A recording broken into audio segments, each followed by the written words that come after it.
Hi and welcome to this episode of Walk the Wu Wei. Today we're going to be talking about recovery and healing from childhood trauma and how you can use inner child work as part of this process. We're here to tell you that there is life after a dysfunctional childhood. Every week we work with clients, adult clients of all ages who are still suffering because of incidences and situations that happened to them in their childhood. In this video, we're going to explain how traumatic events affect you as the child, but also the impact in your adulthood. And the most important thing really is we're going to be talking about practical solutions, including how you can communicate and work with your inner child to help you recover from these childhood traumas, or anyone that you love who's close to you and you know they've also been suffering too. So to begin with, David, I'd like us to just get a bit clearer on what we mean by childhood trauma. Well, I think trauma is a really big word. And when I hear my clients talk about trauma, what they're normally explaining is an intense and overwhelming emotional feeling that has been created by an incident or incidences through their life. And when they experience these passages of time, that is creating this very powerful feeling that can be described as heart racing, palms going sweaty, dry mouth, a tightness, a desire to go and run and hide and put the head under the duvet. And it's that what I normally get given to as a trauma, a result of an incident or incidences that have happened in their life. Yeah, and so when you say incidences or an incident, what are you talking about? Are we just talking about abuse or what? No, it can be some form of abuse, of course, and that's what I specialize in. It can be physical, emotional, or sexual. But it could be emotional abuse. It could be that the family unit has been disrupted and the mother's walked out or the father's walked out, or a sudden death or a major trauma in their family unit. But surprisingly enough, there's also another thing to think about here. It's when a child has been overly protected and almost put into a bubble, and everything is, they're told what to do, what to think, how they should act, what they should be doing. And when they then go into the real world, in reality, they really haven't got the tools to deal with that. So we're back to our pendulum again that we speak about on any video. We can be one side, which is tremendous, horrible abuse. And I've been doing this job now for over 40 years, and I'm always amazed at what depths the abuse can go to. And it can be as bad and as awful as that. But it can be the other way, which is a little bit more difficult to put your hand on, because it sounds like you're just making up excuses that you were overloved or overprotected. But actually that can be also abuse, because you're not receiving the tools or the information to live your life and to live in reality. And would you say that there's a particular period in time when a child can be most sensitive or most affected by these things, or can it be any age when we're younger? Yeah, I think the answer to that question is very interesting. It can be any age, of course. But what I've noticed over my years of practice, there seems to be a time gap. And that gap seems to be around 6 years old to 9 years old. And what I've come to deduce from this is the time for a sensitive child where their sensitivities are fully developed. So they're experiencing their feelings and their emotions, but their cognitive reasoning hasn't developed yet to the same level. So again, something happens and they just can't compute it. It just goes right through them. but their feelings are extremely powerful. And this is why this is so important, because this is what we class as the inner child. And I know when we work with clients, they come to you and they don't say, oh, when I was a child, something happened and I got a tightness in my chest. And they describe the feelings and emotions as guilt, shame, embarrassment, feeling like a failure, anxiety, social anxiety, feeling personal dirty. anxiety. They give all these things a label as to what happened, rejected, etc., etc. But the problem, often they blame themselves. Yes, and so this is really a good point, because this is why I'm always very keen on the labels that we give our emotions and our emotion circumstances. So if you're using labels like anxiety, depression, panic attacks, social phobias, whatever you're using, remember that's right at the top of the tree. They're kind of the froth. And what we need to get down to is the root cause of that. And you would be surprised, the majority of this can occur in childhood. Not all, of course. I'm not saying everything is the result of your childhood, but it is surprising how much is affected by your childhood and by your thinking and how you dealt with those incidences as a child that I now call life lessons. So you approach a life lesson or you go through a life lesson, but you haven't got the cognitive reasoning to be able to understand what it is that you're dealing with. So you have the feelings. The feelings are powerful. I'm never denying your feelings. Please never think that. The feelings can seem overwhelming. I understand that. I prefer the word intense. These are intense red light feelings. But remember, the feelings are not the issue. The feelings are highlighting, are indicating, are telling you. That's why I prefer to call them red light. It's like an alarm. It's like a smoke alarm telling you there's a fire somewhere else. The problem is not with the smoke alarm. You have to go and find the reason.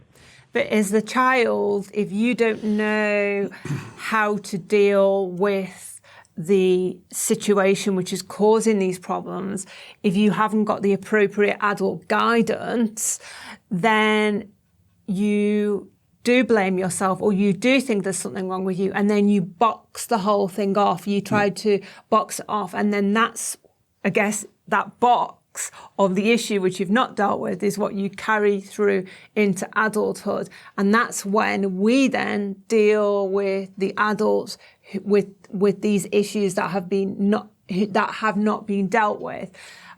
People talk about, burying the memories, burying the emotions, wanting to avoid the whole thing. As an adult, if you have these unresolved issues, what is the impact on your life? Oh, massive. I mean, because they're almost like the filter that everything that you perceive. So everything you see, whether that's in your career, whether that's in your love life, your personal life, your friendship, the way you view yourself is seen through those lenses of what Alex has just described. And we describe that boxing up and hiding or sweeping under the carpet or putting away as your vow. V-O-W. The vow. The vow that you said to yourself when you were a child. And the vow will always sound something like this. It must be me. There's something wrong with me. I'm not good enough. I can't cope. I'm unlovable.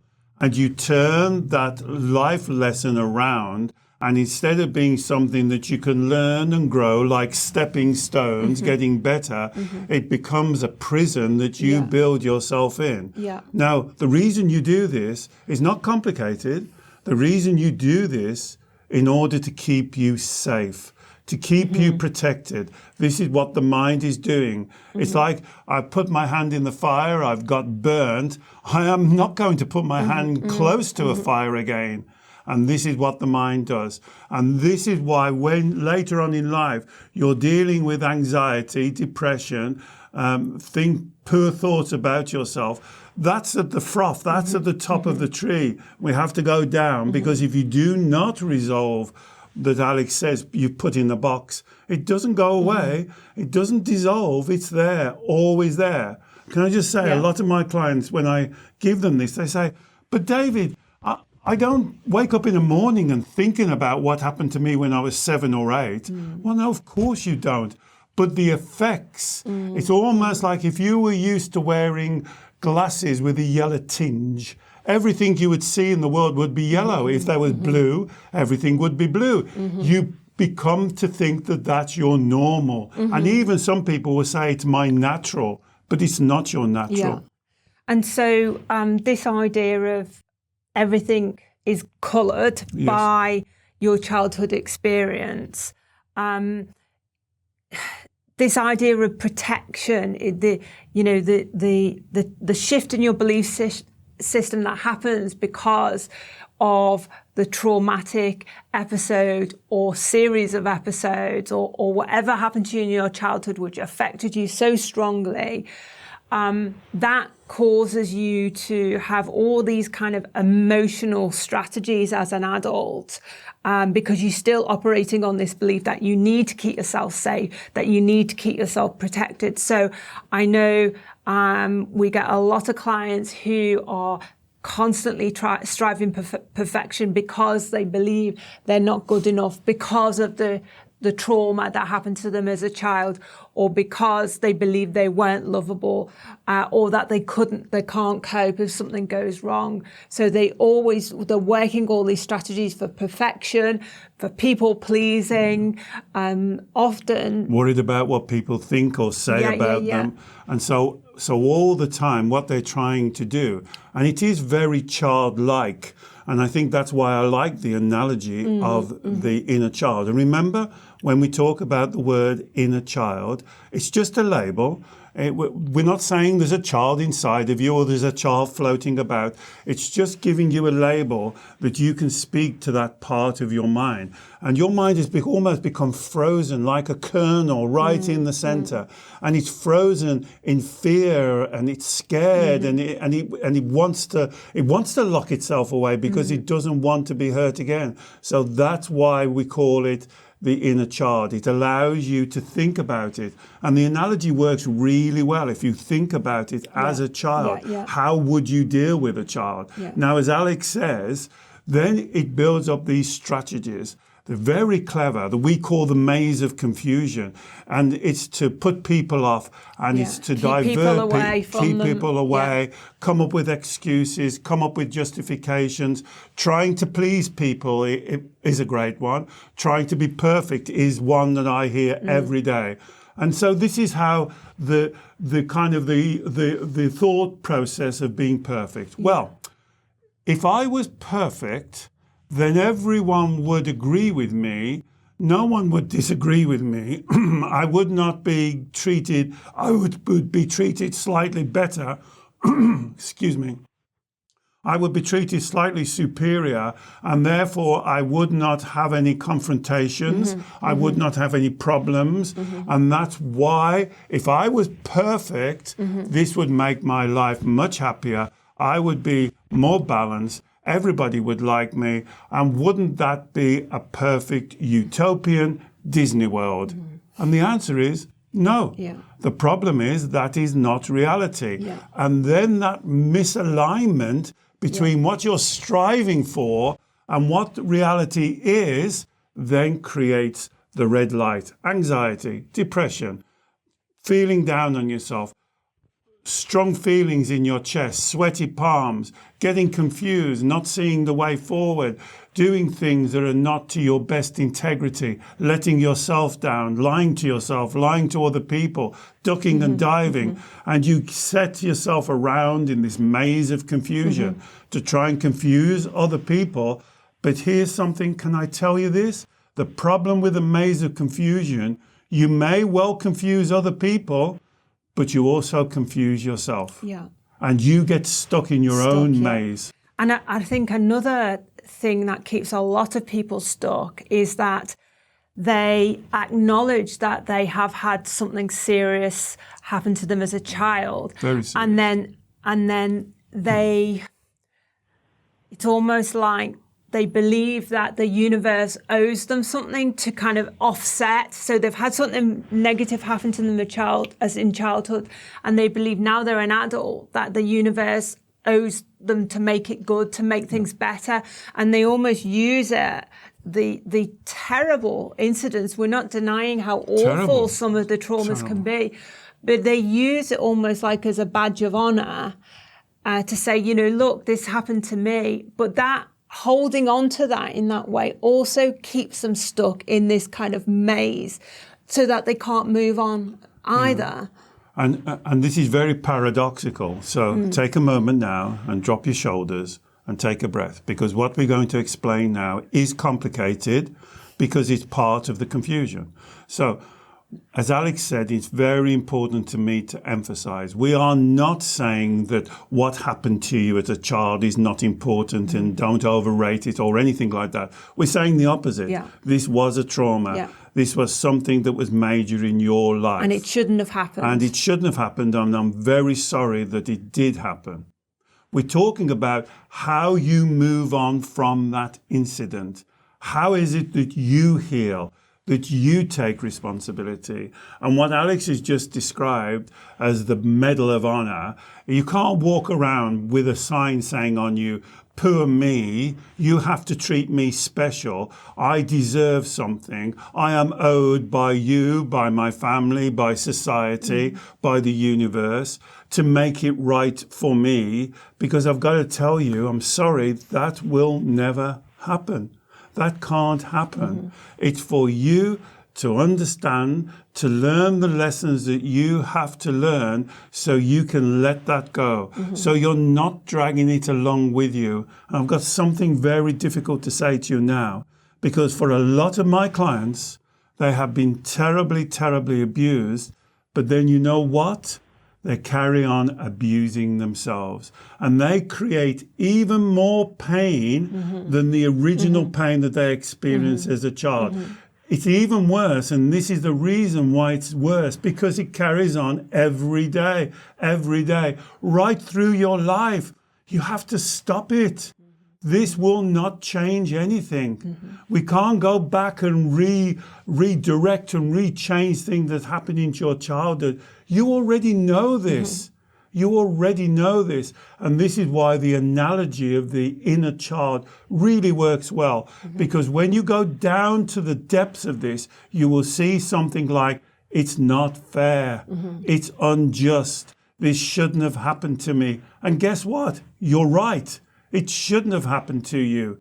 But you did. It did. And how now are you going to move on through that? Because here's a Taoist saying, adversity doesn't harm you. Adversity reveals you. Because that adversity reveals who you really are, what your core strength is. And you are amazing, awesome. And here's the evidence. You have to be amazing because look what you got through. Look how you survived it. And then don't tell me you can't cope. Don't tell me that, because look what you've coped with. I know you can cope better. And this is the education, the spiritual uplifting, the believing in yourself, the letting go of that past. And just one more thing, and I'm talking a lot, but it's very important. Don't come with the excuse, well, it's in my subconscious mind. Don't give me that excuse. You own your subconscious mind. Go down and let us sort it out so you can heal. You are awesome. Never forget that. You can do it. So if somebody comes to you, either because, and they're acknowledging that they are working, that, they're burying these memories, they're avoiding the emotions, they're doing all the emotional strategies we've talked about. Often they may be self-harming through lifestyle choices such as drink, drugs, overeating, overspending, all sorts of things going on. If they come to you and say, David, I've had enough of this. I want to do things differently. I want to begin to address what happened in my childhood so I can let it go and move on authentically. I want to do the inner child work, but my inner child is really scared, really fearful, really angry. And I'm concerned that if I start opening up to this inner child and listening to them, that it's going to make things even worse. It's going to be even more painful than the pain I'm already suffering. And I would say absolutely not. That is wrong. That is never the case. You are creating far more pain. So how I would start is at the top of the froth. Give me the feeling. So they normally come and say, I'm anxious, I've got social phobias, I'm depressed, whatever it is. I can't sleep at night, I'm drinking too much, I'm spending on my credit cards, I'm eating too much. And we start there. And then we do what we call the golden thread. Now, the golden thread is like following a golden thread. You're starting at the top, at the presenting symptoms, what you are presenting with, and then you're trying to follow the core down to the underlying root foundational reason, the belief, I call it, the core belief that's creating that. So here's how you do it. Can I describe how you do it? So the first thing is you separate your feelings from your beliefs and your thoughts. Now, I must say again, I am not saying deny or ignore your feelings. In fact, I'm saying the opposite. Interpret your feelings. Those feelings that you call anxiety, depression, anxiety, panic attack, whatever you want to call them, are the smoke alarm going off, telling you there's a fire elsewhere. So you separate that.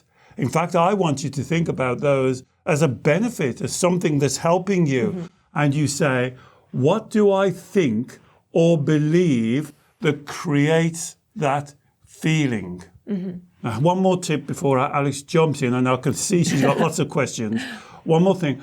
Stop using the word I feel. That's very confusing.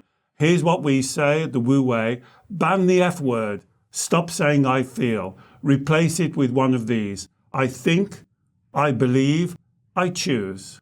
So you could say, David, this is what I normally hear. I feel overwhelmed. I say, stop, replace it. I believe I'm overwhelmed. I choose to be overwhelmed. I think I'm overwhelmed. Right, I think I'm overwhelmed. Okay, why do you believe you're overwhelmed? Now, you see what we're doing? We're going down now a different line. We're following it down now. We've acknowledged the feelings, but the problem with the feelings, it'll keep you in the maze. That's what feelings are there for. They keep you going and around the maze, and you get lost.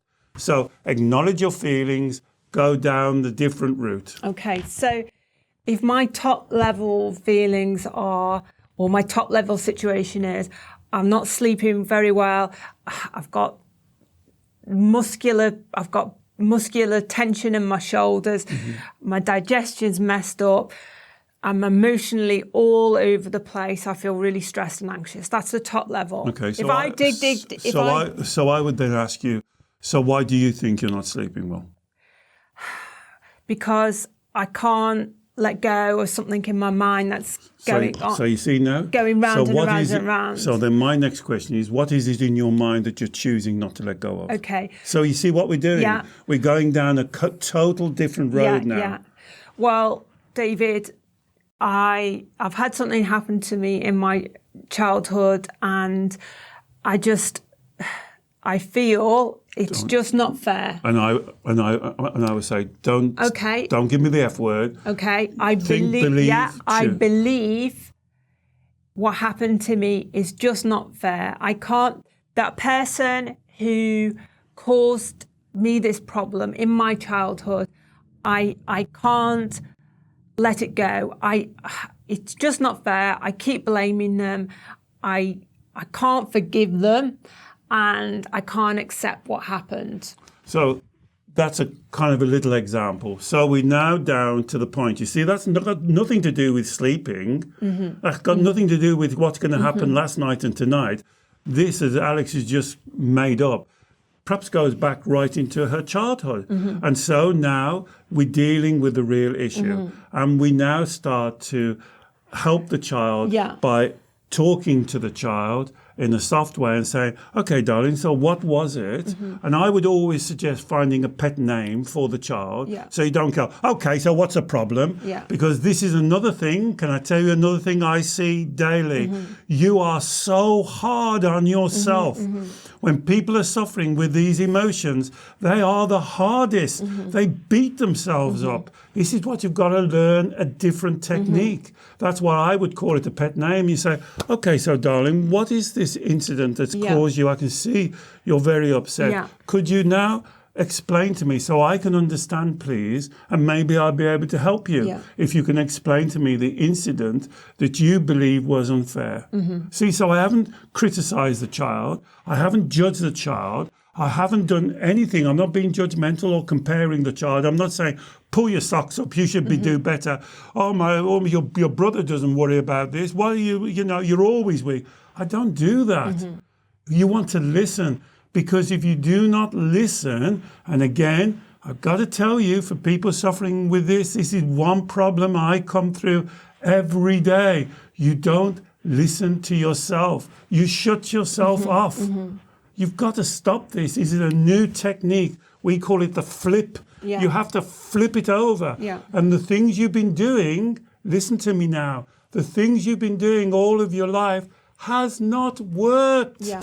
Don't keep doing things that haven't worked. You're too intelligent for that. Try something new. Try this approach. Listen to your child. Okay, darling. So could you tell me what it is that it's so upsetting? Who was the person that did it to you, first of all? You see, I'm now interested. So I'm genuinely interested. So you're opening up a dialogue with the child to try and end their trust in this conversation. And I guess you can do it step by step. So it doesn't have to be all in one go. It can be like a daily dialogue just to tease out the root concerns, would you say, of the child? You used a very important word there. I don't know whether you heard it. Trust. Yeah. And here's one of the biggest problems. That part of your mind that we're calling the inner child for the label doesn't trust you. You've let it down. You haven't listened to it. You've beat it up. You've punished it. You've gone your own way. You've done things. You've ignored it. And so you have to build up that trust. That's such an important word. So how do you build up trust? Actually, it's very easy. Yeah. Stop lying. Be honest. Act with integrity. You tell the child, you speak to the child, you listen to the child, you answer the child's question. And if you haven't got the answer, you go and find the answer. You go and investigate and find the answer to that child's problem. You don't ignore it and say, well, we'll forget about that now. I've talked to you. You be a good girl now or a good boy. You have to resolve, because these are life lessons. They have to be resolved. This is so important. I cannot emphasize, such a great word. You have to build up that trust again, because that trust brings you together, not separating you. That's what we're trying to do. Bring you together as one, as a team, as unmovable. Yeah. And so once you build up that trust with the inner child, then it's up to you as the kind of adult talking to the child as if you were the parent, giving the child the parenting that it didn't receive, he or she didn't receive in your childhood. Now is the opportunity to do this through communication. So this is like a process of emotional education for the child. And this is what we said earlier. Now, a lot of clients, I'm just coming through, as Alex is saying, I'm just listening to what my clients said. Here's one thing that somebody said just 2 days ago. Well, it's not my responsibility, is it? That's what my parents should have done.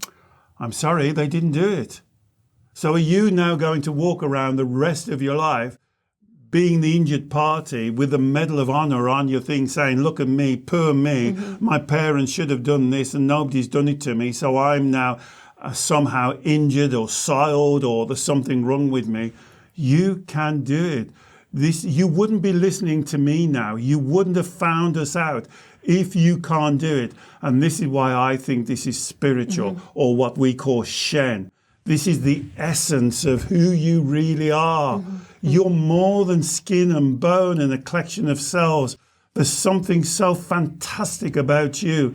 And if your parents couldn't do it, and I'm not blaming parents for whatever reason, then it's now your responsibility, totally your responsibility to do that now. Yeah. And if you don't want to do it, if you can't be bothered to do it, if you're expecting someone else to do it, it's not going to work. So you can't be bothered, but you're expecting somebody else to make it up for you. This will not work, and you know it will not work. And you're just in the confusion if you think you can manipulate people to do that for you. Yeah.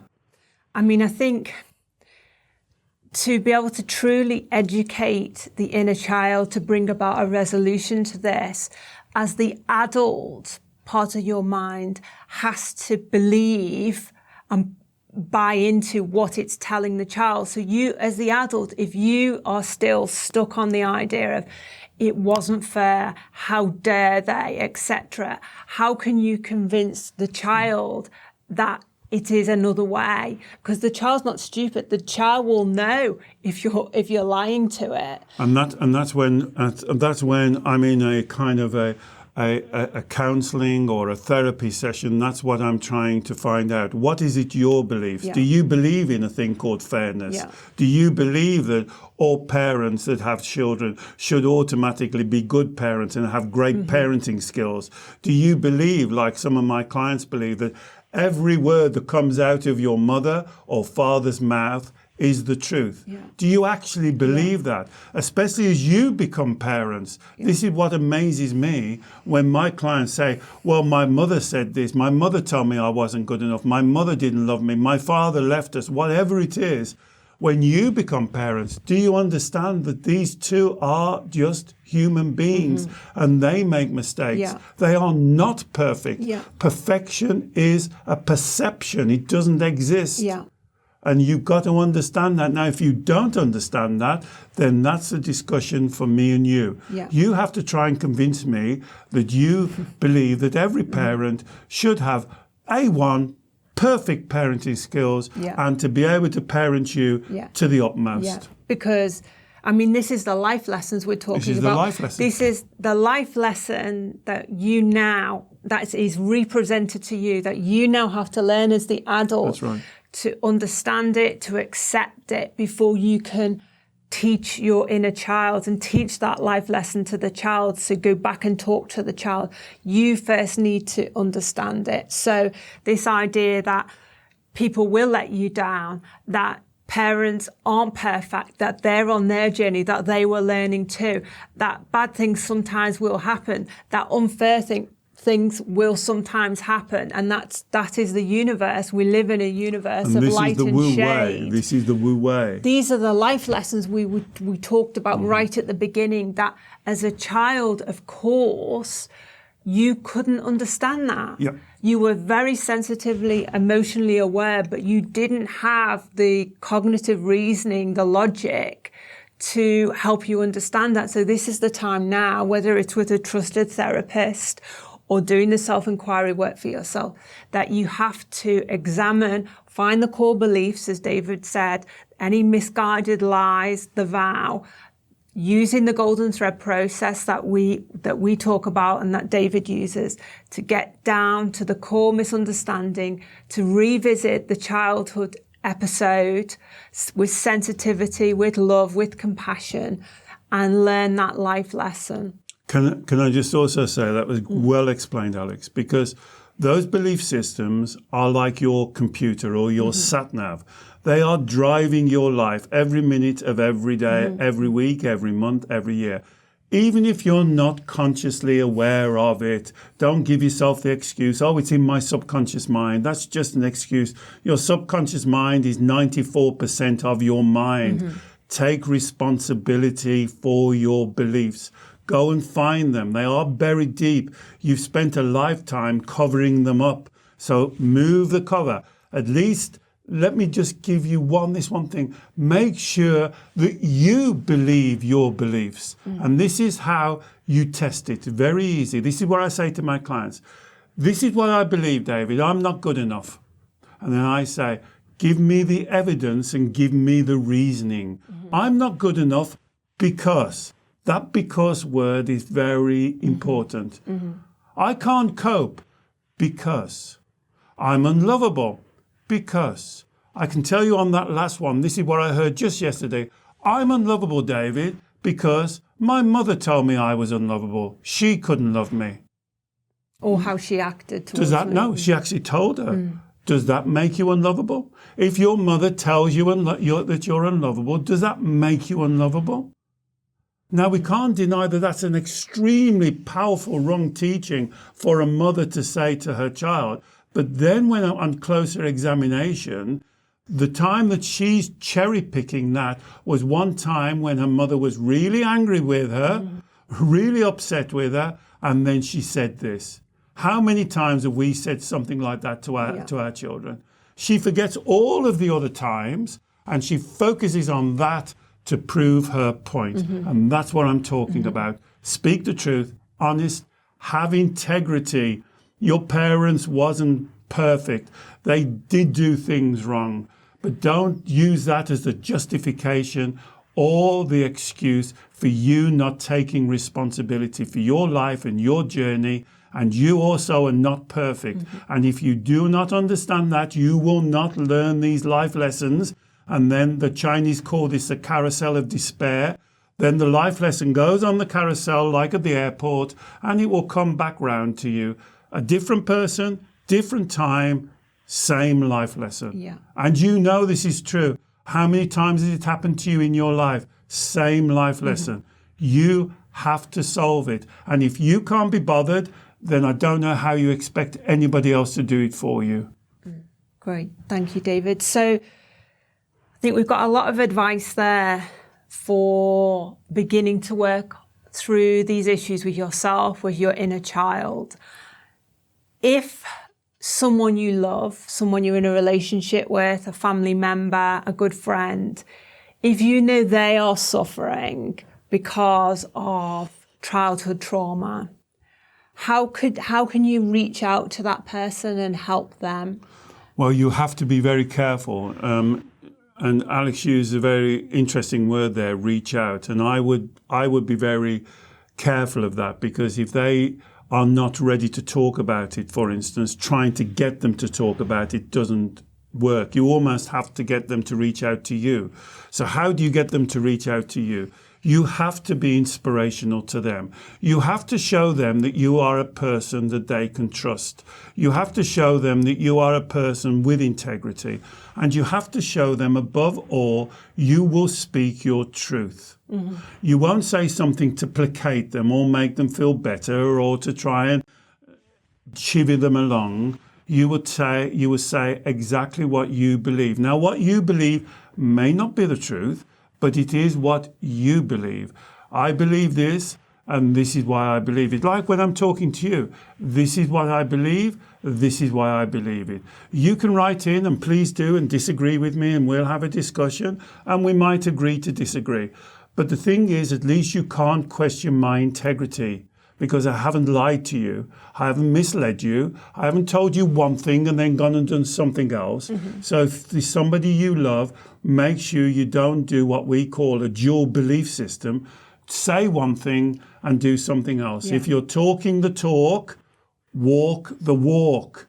And this will be the greatest thing. So if this is a partner, if this is a family member, if this is a child, make sure that they know that if they come to you, you are someone with integrity. You are someone that will listen. You are someone who will not CCJ. You will not criticize. You will not compare. You will not be judgmental. But you will give your truthful opinion. And you will give them the reasons why you've got that opinion.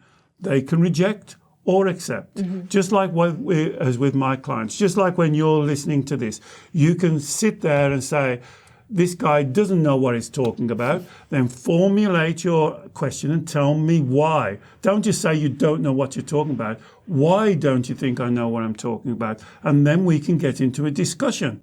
And I will tell you what I believe. You tell me what you believe. We might be able to agree. We may not be able to agree. But at least we'll stay friends and we'll honour each other's integrity. And so by setting an example, by remaining neutral, being open to listen, being non-judgmental, non-critical, it's almost like you're creating fertile ground for that person to begin to open up in their own time. To heal within their own time frames.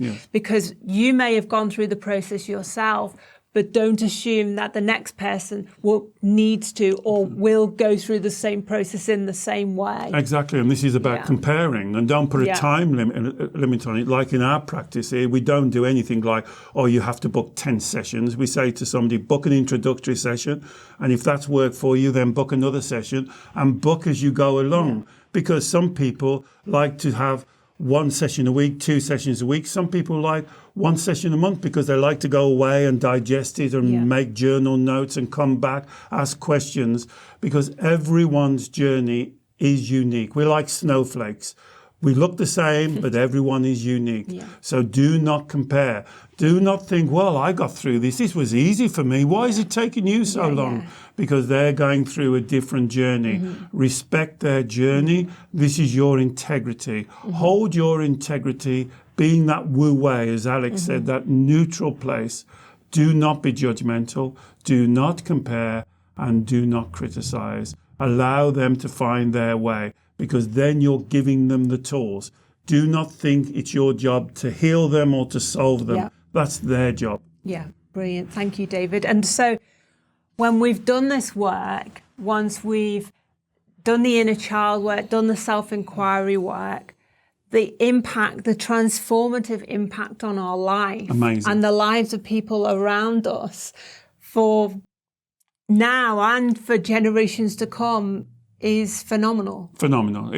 I always think about it when I see a client make the change and take self-responsibility and honor themselves, stop lying, stop going into the maze, be truthful, learn how to deal with people that disagree with them, not worrying about what other people think, not trying to be perfect. It's like dropping a pebble in a pond. The ripples go right through every part of your life, your love life, your relationships, your family, your career. You start reaching your potential. You start being clear. You're being the best that you can be. You're not comparing yourself with someone else. You're being the best that you can be. And that's the only thing that you need, is to rely on yourself and to be your own king. You are queen. So queen. Exactly. Be your own cheerleader. That's the word I was looking for. Be your own cheerleader and honor yourself and be the best that you can be. It doesn't matter what that is. Don't worry about anybody else, because you are so blessed to be in this life. Look at you. Look at your body. Look at your skin. Look at all the organs working inside of you. This is when I say, do you realize how absolutely awesome you are?